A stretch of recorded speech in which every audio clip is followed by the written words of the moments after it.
Well, good morning, everybody. Danny back from Deepsouth Homestead. We're out here early this morning, guys. The sun hadn't come up yet. It's just now 6 something in the morning. Been kind of a rainy spell for us. We've been enjoying the rain we've been getting. Now, it hadn't been a lot of rain, you know, not yet. But we've been getting 3/8 of an inch, 1/4 of an inch, you know, stuff like that. Not enough to put any water in the pond or anything, but it does keep it from evaporating any lower than what it is. People keep asking us about the pond. Well, it's about 4 foot low right now. It hasn't come up. Of course, we didn't have any spring rain this year, and that's usually what keeps our ponds full through the heat of the summer is the spring rains. Our water table in the ground is down some, and the ponds are basically at the static water level is basically where they're at. And they're not going any lower. They've been right there all summer, just staying there. And gosh, the peas, I'm sitting here looking at the pink-eyed purple hull peas that we planted. They are up about 8 to 10 inches tall. The blue Hopi corn is all sizes. Okay, I couldn't even plow it to lay it by or anything. I had to take a hoe and just hoe dirt up around it. Some of it's 6 inches tall, some of it's 3 feet tall. We got the bad seeds, and then, you know, a lot of them rotted, and then we replanted, and then the squirrels and the crows pulled up some of them, had to replant again. It's just been it was a fight to get those seeds up, you know. But of course now we're digging sweet potatoes. I believe we've dug 4 rows, and we're just going to stop at that right now because we noticed, because I planted mine in successions through, you know. No, I didn't plant them all at one time because I didn't want to harvest them all at one time. So we've got 2 or 3 more weeks now before we can dig any more. And we're going to let these cure out, and then these will go into storage. And then by that time, we'll dig the others, and we won't have to have potatoes everywhere. This facility we have won't work out real good for it. And then, of course, we've got, with the fertilizer issue we've been facing in the world, it's only going to get worse. So, we've got the rabbits coming. We used to raise rabbits a long time ago. Wanda and I had rabbits, and we ended up with deep freezers full of meat and everything. Things, we just had so much rabbit meat, we just got rid of the rabbits. And because we just didn't need them anymore. And at that point, you know, fertilizer wasn't a big issue. You could get all you wanted with no problem. But now that we're going back into not being able to possibly get fertilizer in the future, we've decided to go with the rabbits. So we've got the facility set up now to divide the urine from the poop and stuff like that. We're going to see how it works. We may have to tweak it a little bit, but we've got it set up now, waiting on the rabbits to get here. So that should be a good fertilizer source for us. Of course, I've been, you know, a lot of people frown on it, but hey. And I did to start with. I'm not going to lie to you. I frowned on this to start with about using my own urine. Now, I'm the only one. Wanda's not. It's just me. Just as an experiment to see, hey, does it make a difference? And guys, I'm going to tell you what. I mean, I'm on no meds or anything like that. I don't take any vitamins or anything like that. I am blown away by the results from using urine. Now, and a lot of people go, oh my God, we got comments, I can't believe you're using human urine. Well, let me explain something to you. They said, I wouldn't eat a vegetable grown by human urine. I'm like, well, let me enlighten you on a little bit of something. Most any vegetable you buy anywhere is fertilized with urine from animals that you don't know what was put in them. Now, I know what I'm eating, and I a whole lot more trust my urine than I do some wild animal or some caged animal that they're collecting urine from to use in urea. I mean, like chickens and the chicken fertilizer, they extract the urea out of it. And guys,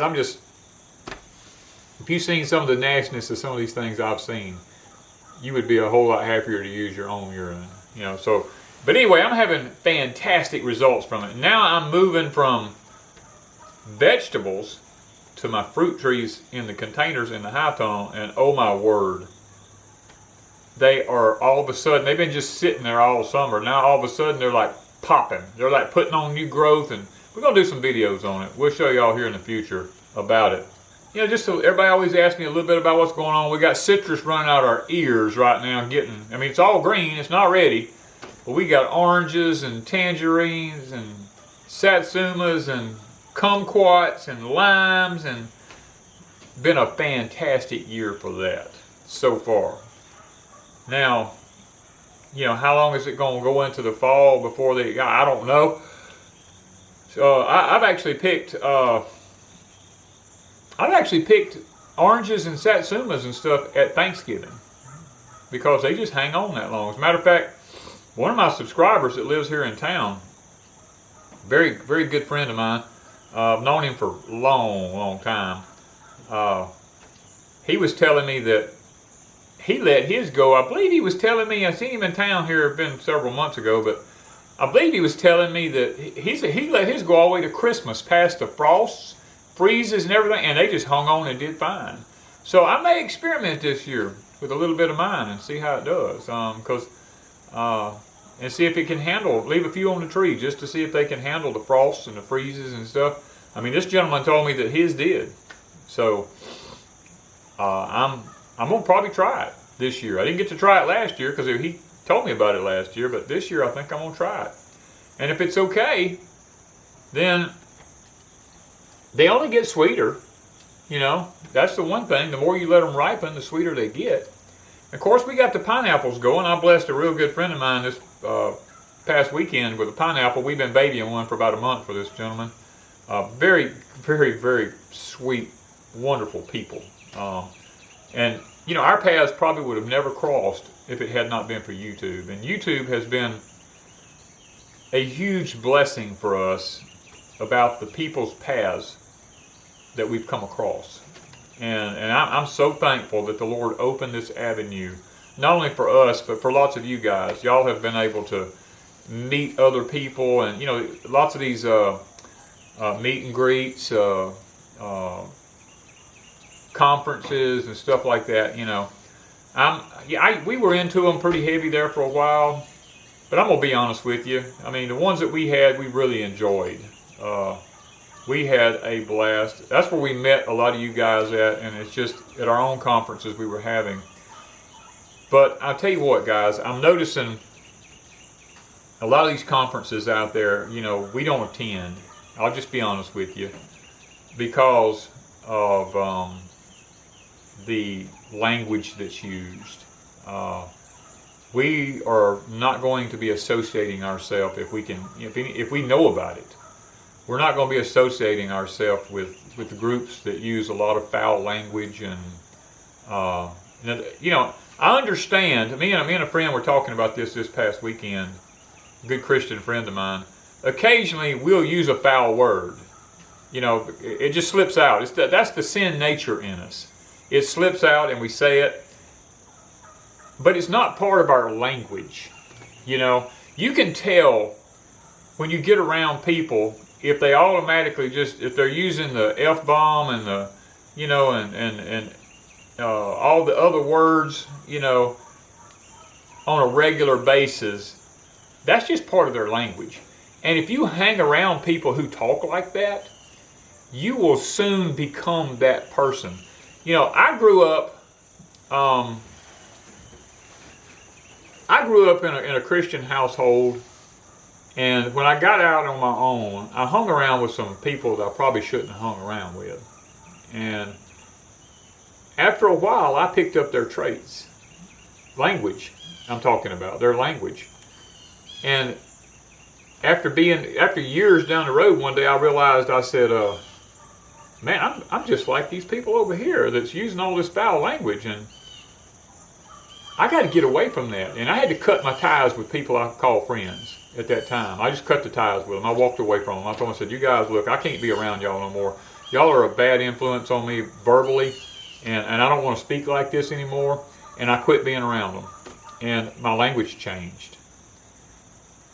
But I'll be 100% honest with you.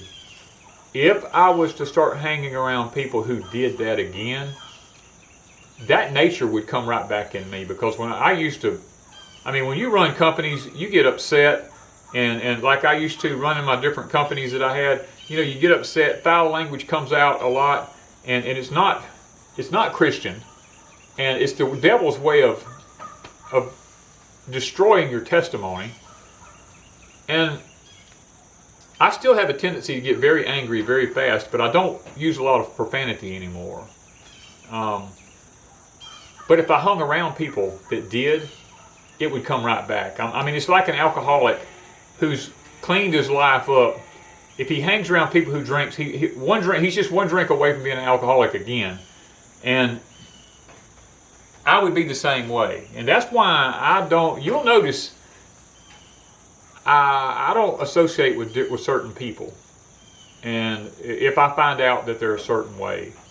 So, please understand that about me. You know, you won't see me in a lot of different events because of the language that's used, and I'm not going to be a part of it. I can't help it, and if I ever use it on here, I apologize, and I ask you guys to forgive me because I'm not perfect. It'll come out in me sooner or later if I get upset or if I get excited. I've actually been behind the pulpit before and let a word slip, and I have to stop and repent right there in the pulpit.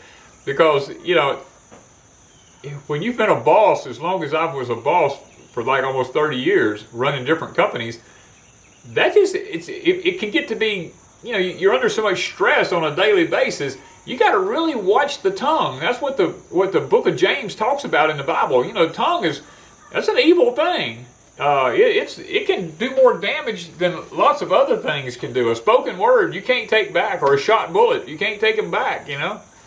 And so I have to be very careful. And I'm just guys, I'm talking to me this morning. I'm like saying, Danny, you need to you need to do this, you know, and you need to be more vigilant about being a more godly character, and I have to watch that. But anyway, guys, I got off on a tangent there. And plus, it may tie into a little bit about what I want to talk about there. I want to talk about rear view mirrors. Now you're thinking, oh my word, what a rear view mirror? Guys, this hit me like a ton of bricks this past week. I got this Ranger sitting here, and I'm always having to turn around and look behind me in the Ranger. And I said, you know, if I had a rear view mirror sitting up here, I wouldn't have to turn around and look behind me. So I kind of simulated it, and I kind of like said, well, let's see, is it worth the purchase or anything, you know? And I was kind of experimenting around a little bit. And when you look in a rearview mirror, the objects are so tiny that it's really, it's not worth it to me, you know?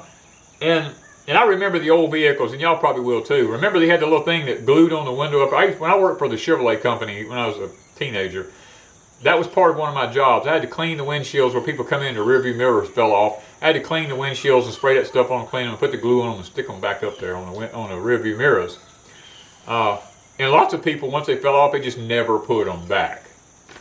And I was one of those people. I didn't put it back. I was like, you know what? I'm not worrying with this, because I mean, at night, the people behind you wouldn't be courteous enough to dim their lights, and their headlights are shining in your eyes, and you got to turn it away from your face anyway.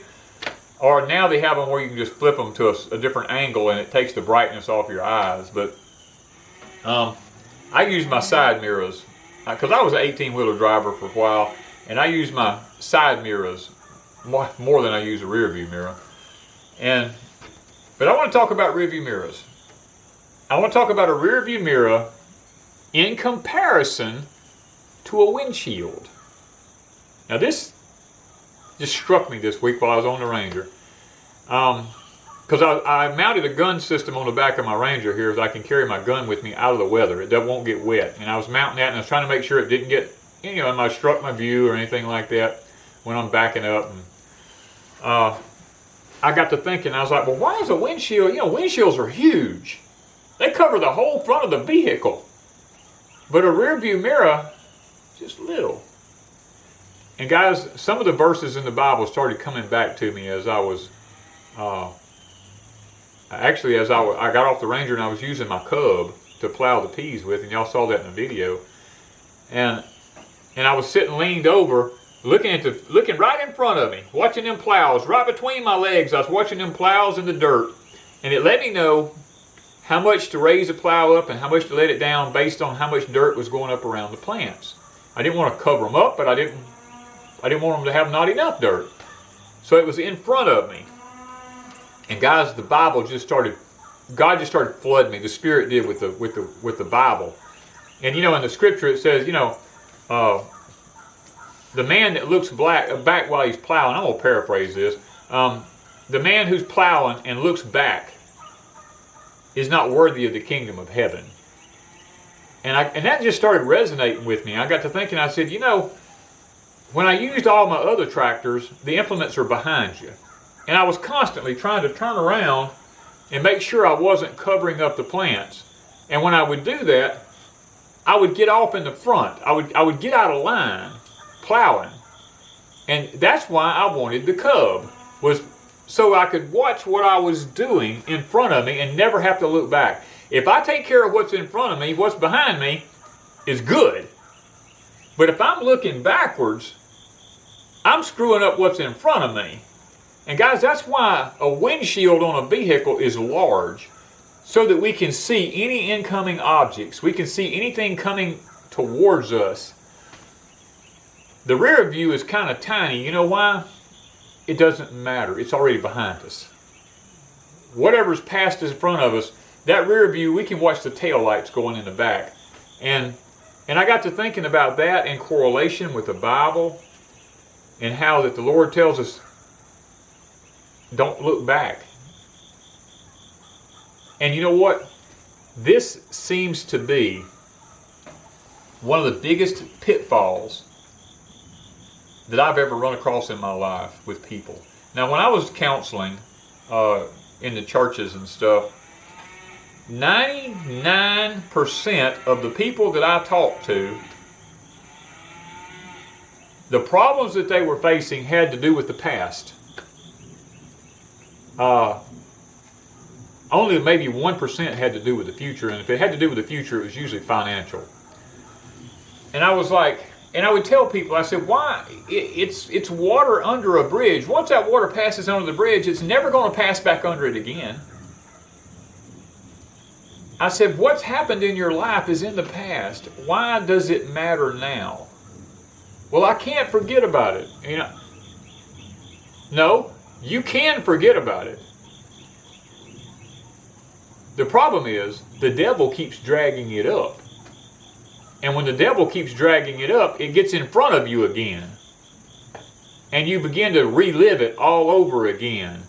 And I'm speaking to me, because this was a problem I had. Still do. I'll be honest with you, I still do have a problem with it, and I deal with it on a daily basis. It's a human nature thing for us. But we've got to get a grip on it. We've got to quit looking back. Because Christ, when He come to this earth to be our Savior, He said He set His face as a flint toward Calvary. In other words, He had a goal. Christ didn't look back. He only looked forward. And guys, that's what we've got to do. If we're going to survive the things that we're fixing to face, forget the past. That's over. You can't change it. There's nothing you can do about it. If you've made mistakes, I've made them. I've made some mistakes that I tell myself all the time. I'm like, Danny, why in the world, son, did you do this? And I'm like, but you know what? I can't change it. It's already done. The only thing I can do is change what's in front of me. When I look through the big windshield, the big picture, I can see everything in front of me. And I got to make sure that these objects coming toward me don't throw me off track. And I'm looking in the rear view, and I catch myself looking in the rear view mirror. I've got to, I have to tell myself, Danny, quit looking in the rear view mirror, because that's already gone. It's over. When I lost my spouse to cancer, that was one of the hardest obstacles I ever faced.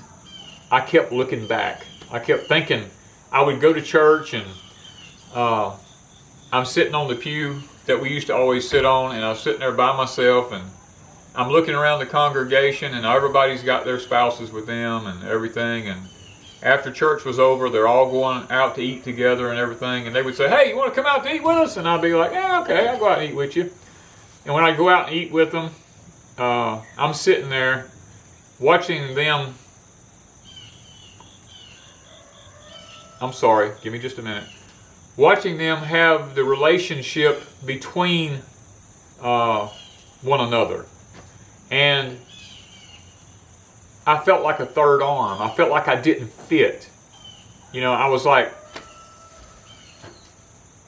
just like catching myself falling into a situation I didn't want to be in. And I didn't want to be around these people. But then these people finally got where they'd say, yeah, remember when we used to do it? And then they'd stop in the middle of a sentence and say, I'm so sorry.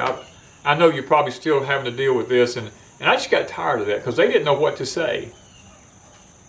And I finally just backed away and caught myself, I caught myself in a shell. For a couple of years, I locked myself up in a shell, thinking about the past and what used to be.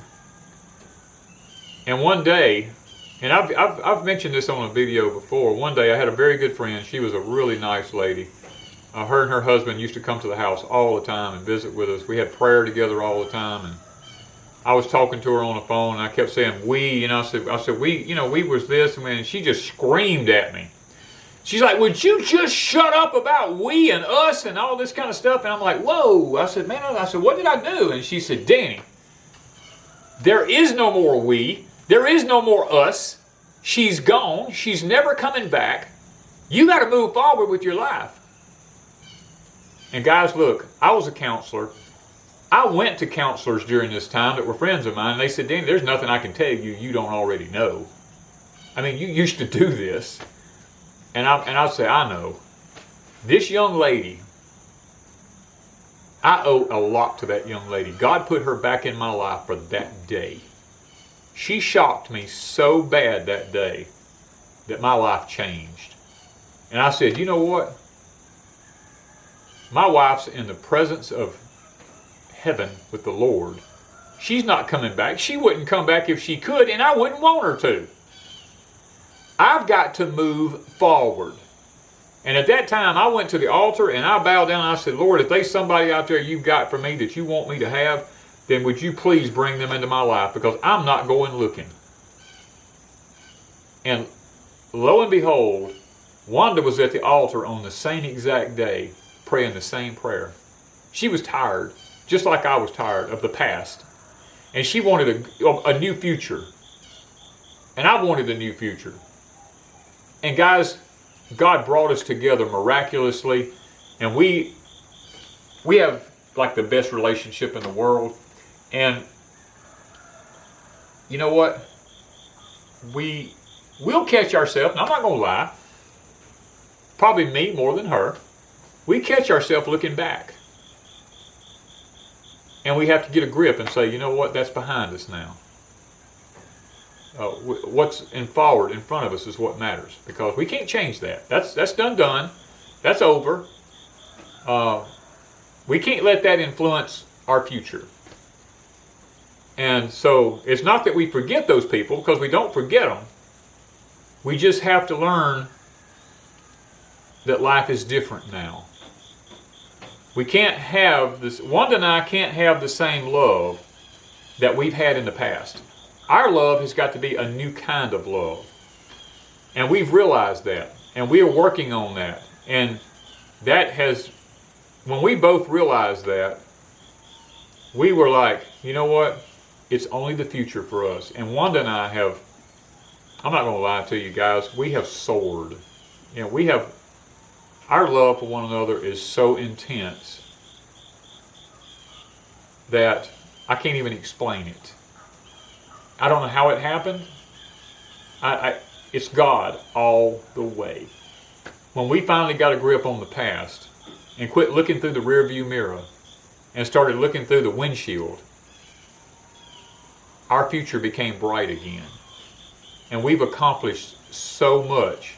We complement one another as much as we can. And you know, relationships is a lot like a bank account or a savings account. You can't withdraw from them if you don't put something into them. You know, you've got to be able to put in, I mean, everything I do in my life right now, I've lived most of my life. I've been anywhere I've ever wanted to go. I've done anything I've ever wanted to do.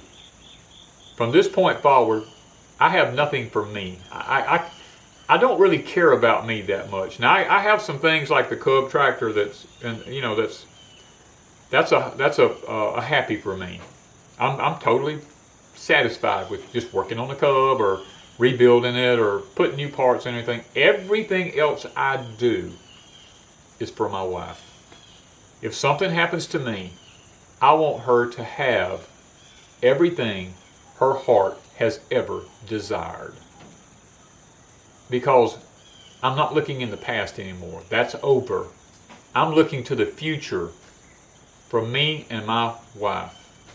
And guys, it's the same way with the Lord. A lot of us, and I've dealt with a lot of people on this particular subject. A lot of people say, Danny, because of my past, God can never use me. Well, let me tell you something. Everybody in the Bible that God used had a bad past. Okay? The Apostle Paul was a murderer. He went around killing Christians. David was a murderer. David executed, had people killed all the time. He was because he shed so much blood, God wouldn't let him build a new temple. I mean, you got to just... Peter had a violent temper. I mean, guys, you got to look at all the people that God used in the scriptures. They were not your best people. Matthew, I mean, he was a tax collector. Everybody hated a tax collector. I mean, you know, all these different people that God used had bad pasts. And God doesn't care about your past. God only cares about right now and your future. He don't want you looking in the rearview mirror. Why do you think he put that verse in the Bible talking about a person plowing? When they look back, they're going to get off course. That person's not worthy of the kingdom of heaven, he said. He said, you've got to keep your eyes focused. That's the reason you put blinders on mules. You ever see the mules walk around, or horses that pull buggies up down the streets that got these things on the side? That's so that they don't get distracted. And we need blinders to keep us from getting distracted. That's the reason when you read in Deuteronomy, the blessings of obedience, Deuteronomy, was it chapter 28? You read in the blessings of obedience, it tells us don't turn to the left hand and don't turn to the right hand. In other words, focus straight ahead. And guys, if I get anything across today, that's what I want us to get across. Quit looking in the past. The past is over. The America that used to be is never going to be again. We're going into a new era, a new age that's ran by AI. And guys, if we think about the past, now, let me reiterate this. Jeremiah, what is it? Jeremiah 6:16. When the Lord was speaking to the nation of Israel, he told them, he says, return to the old paths wherein are the good ways. Of course, they didn't, and they went into captivity. He's not telling us to look back. He's telling us, remember the old ways?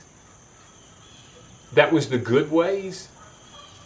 When you were blessed? Remember, there was a time in your life when you were blessed? Those were the good things. Remember those things and work on those things in the future. Don't sit and think about all your failures in the past and that you're not a good person. God can't use me. There's no way the Lord can use anybody. He is so wonderful. If he can use me, guys, with the person I was, if God can reach down from heaven and save a wretched soul like I was, and he can set me up to where I can reach out here and talk to people and share the gospel and put me behind a pulpit for years of my life, and I'm able to to witness to people and to preach the gospel and see people get saved. And God, if God can do that out of somebody like me, who is not a people person, I am not a people person. I don't like people. I never have liked people.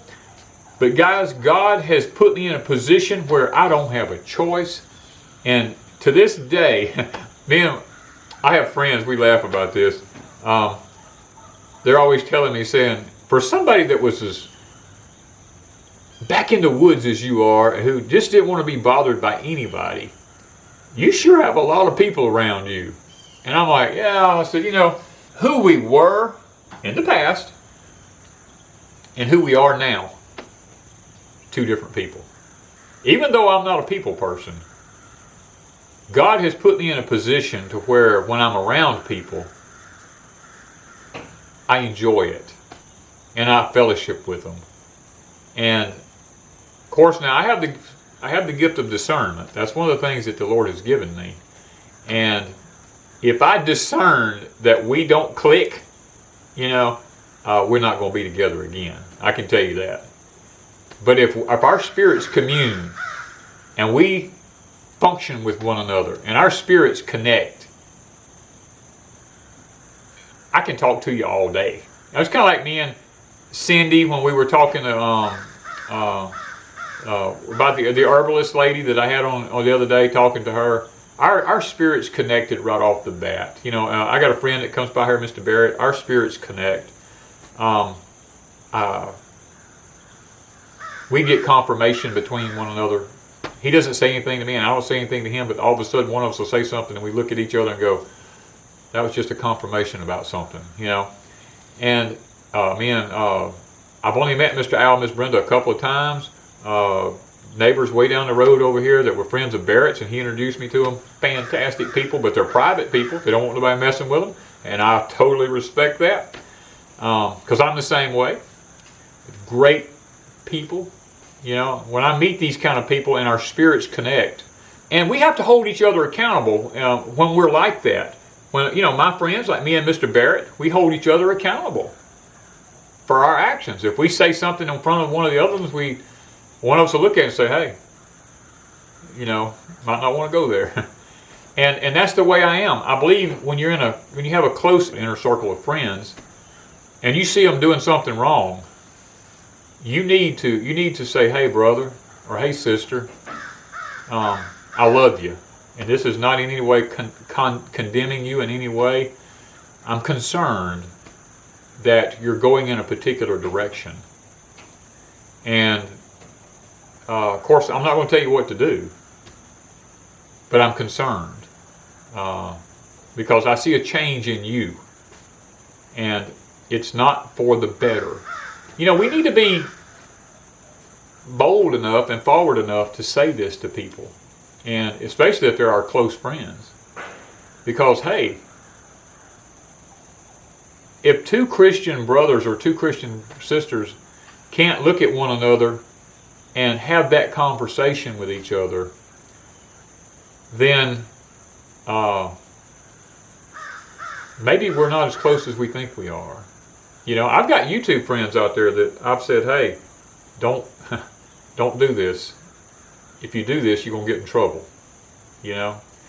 And later they come back and said, man, I am glad you told me about that, because I'm going to tell you what, I had no clue. And I'm like, well, they said, I see it now. But I got caught up in the moment. And I'm like, it's easy to do on YouTube. It's easy to get caught up in the moment and start going off, in a tangent in one direction or another. And guys, that's where we've got to hold each other accountable. We've got to forget about the past. Quit looking in the rearview mirror. The only thing that matters from this point forward is what's in front of us. And what's in front of us needs to be people that are like-minded.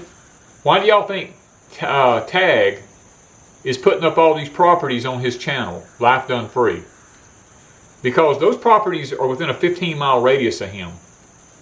He wants like-minded people around him, and that's wise to do that.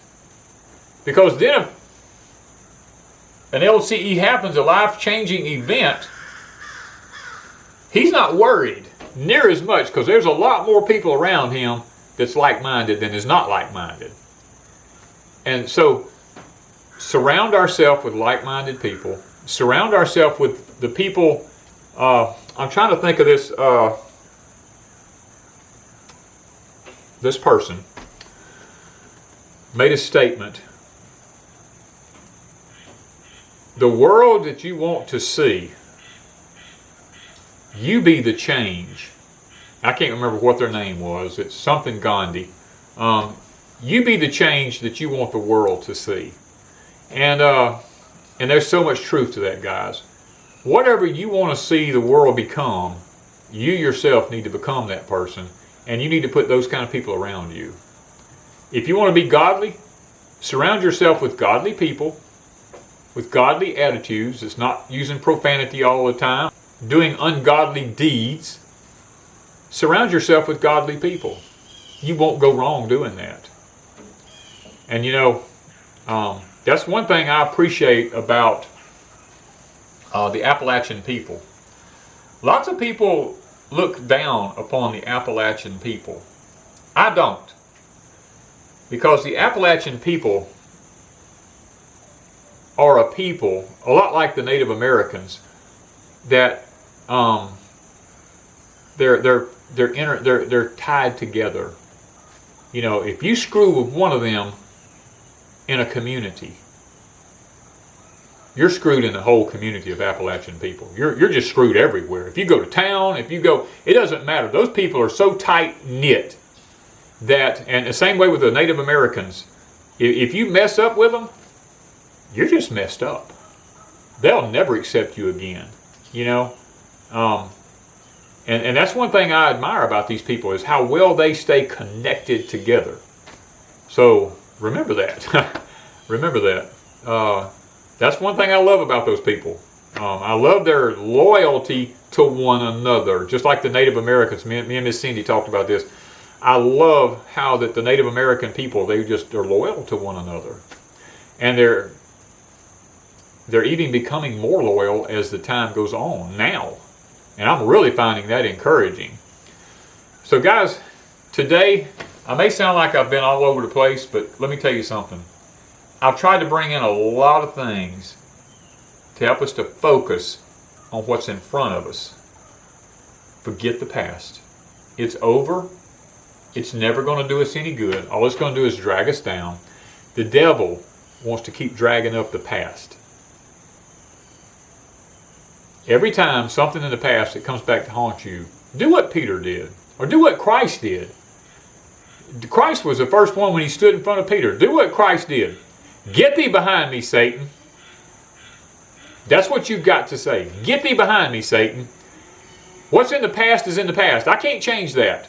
I made a mistake, or I was involved in something I didn't have any business being in. I was around people I didn't have any business being around. It's in the past. I got no business looking back. Get out of my way. I'm only looking forward. Father, help me to see. Give me eyes to see what's in front of me. Ears to hear what I need to hear. Remember that little song we used to teach our children in Sunday schools and stuff like that? Be careful, little eyes, what you see. Be careful, little ears, what you hear. Be careful, little fingers, what you touch. Look, there is a world of wisdom in that. Thank you guys from Deepsouth Homestead.